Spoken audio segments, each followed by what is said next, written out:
ಮೆಕ್ಕೆಜೋಳ ಖರೀದಿ ಕೇಂದ್ರ ಒಂದು ತಯಾರಿ ಏನಿದೆ ಅದಕ್ಕೆ ಆಗ್ರಹವನ್ನು ಮಾಡ್ತಾ ಇದ್ದಾರೆ. ನಮಗೆ ಖರೀದಿಯ ಒಂದು ಕೇಂದ್ರ ಬೇಕು, ತೆರಿಬೇಕು ಅಂತ ಹೇಳಿ ರೈತರಲ್ಲೂ ಕೂಡ ಆಗ್ರಹ ಮಾಡ್ತಾ ಇದ್ದಾರೆ. ಗದಗ ಜಿಲ್ಲೆಯ ಒಂದು ಲಕ್ಷ್ಮೇಶ್ವರ ಪಟ್ಟಣದಲ್ಲಿ ಇದಕ್ಕೋಸ್ಕರ ಪಟ್ಟಣವನ್ನೇ ಬಂದ್ ಮಾಡಿ ರೈತರು ತಮ್ಮ ಆಕ್ರೋಶವನ್ನು ವ್ಯಕ್ತಪಡಿಸ್ತಾ ಇದ್ದಾರೆ. ಮೆಕ್ಕೆಜೋಳ ಖರೀದಿ ಕೇಂದ್ರ ತೆರಿಬೇಕು, ಸ್ಥಾಪನೆ ಮಾಡಬೇಕು ಅಂತ ಹೇಳಿ ಆಗ್ರಹ ಜೋರಾಗಿ ಕೇಳಿ ಬರ್ತಾ ಇದೆ.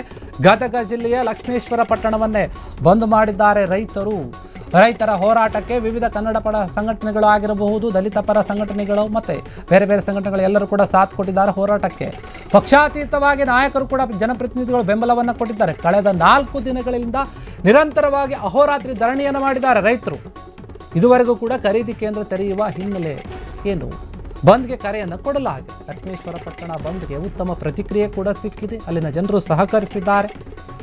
ಅಗತ್ಯ ವಸ್ತುಗಳನ್ನು ಹೊರತುಪಡಿಸಿದರೆ ಬಂದ್ಗೆ ಬೆಂಬಲವನ್ನು ಕೊಟ್ಟಿದ್ದಾರೆ ಅಂತ ಎಲ್ಲ ವ್ಯಾಪಾರಿಗಳು ಕೂಡ ರಾಜ್ಯ ಸರ್ಕಾರದ ವಿರುದ್ಧ ಧಿಕ್ಕಾರವನ್ನು ಕೂಗಿ ಆಕ್ರೋಶವನ್ನು ವ್ಯಕ್ತಪಡಿಸಿದ್ದಾರೆ. ಎಲ್ಲ ರೈತರು ಕೂಡ ಪಟ್ಟಣದ ಪ್ರಮುಖ ಬೀದಿಗಳಲ್ಲಿ ಪ್ರತಿಭಟನಾಕಾರರು ಮೆರವಣಿಗೆಯನ್ನು ಕೂಡ ಮಾಡಿದ್ದಾರೆ. ಯಾಕಂದರೆ ಮೆಕ್ಕೆಜೋಳವನ್ನು ಖರೀದಿ ಮಾಡುವಂತಹ ಒಂದು ಕೇಂದ್ರವನ್ನು ಸ್ಥಾಪನೆ ಮಾಡಬೇಕು. ಸಾಕಷ್ಟು ಒಂದು ವರ್ಷಗಳ ಬೇಡಿಕೆ ಇದು. ನಾವು ನಿರಂತರವಾಗಿ ಅಹೋರಾತ್ರಿ ಧರಣಿಯನ್ನು ಮಾಡ್ತಾ ಇದ್ವಿ, ಆದರೂ ಕೂಡ ಯಾಕೆ ಸರ್ಕಾರ ಗಮನ ಕೊಡ್ತಾ ಇಲ್ಲ, ಎಚ್ಚೆತ್ತುಕೊಳ್ತಾ ಇಲ್ಲ ಅಂತ ಹೇಳಿ ಹೋರಾಟವನ್ನು ಮಾಡಿದರೆ ಬಂದ್ಗೆ ಕರೆ ಕೊಟ್ಟಿದ್ದಾರೆ. ಈ ಒಂದು ಬಂದ್ಗೆ ರೈತ ಪರ ಸಂಘಟನೆಗಳು, ಕನ್ನಡ ಪರ ಸಂಘಟನೆಗಳು ಎಲ್ಲರೂ ಕೂಡ ಸಾಥನ್ನು ಕೊಟ್ಟಿದ್ದಾರೆ. ರೈತರಿಗೆ ಬೆಂಬಲವನ್ನು ಕೊಟ್ಟಿದ್ದಾರೆ. ಮತ್ತು ನಗರದ ಪ್ರಮುಖ ಒಂದು ಬೀದಿಗಳಲ್ಲಿ ಕೂಡ ದೊಡ್ಡ ಮಟ್ಟದ ಮೆರವಣಿಗೆ ಆಗಿದೆ.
ಕ್ಷಣ ಕ್ಷಣದ ಸುದ್ದಿಗಳಿಗಾಗಿ ಫ್ರೀಡಂ ಟಿವಿ ಸಬ್ಸ್ಕ್ರೈಬ್ ಮಾಡಿ, ಲೈಕ್ ಮಾಡಿ ಹಾಗೂ ಫಾಲೋ ಮಾಡಿ. ಹೊಸ ಸುದ್ದಿಗಳ ನೋಟಿಫಿಕೇಶನ್ಗಾಗಿ ಬೆಲ್ ಐಕಾನ್ ಮೇಲೆ ಕ್ಲಿಕ್ ಮಾಡಿ.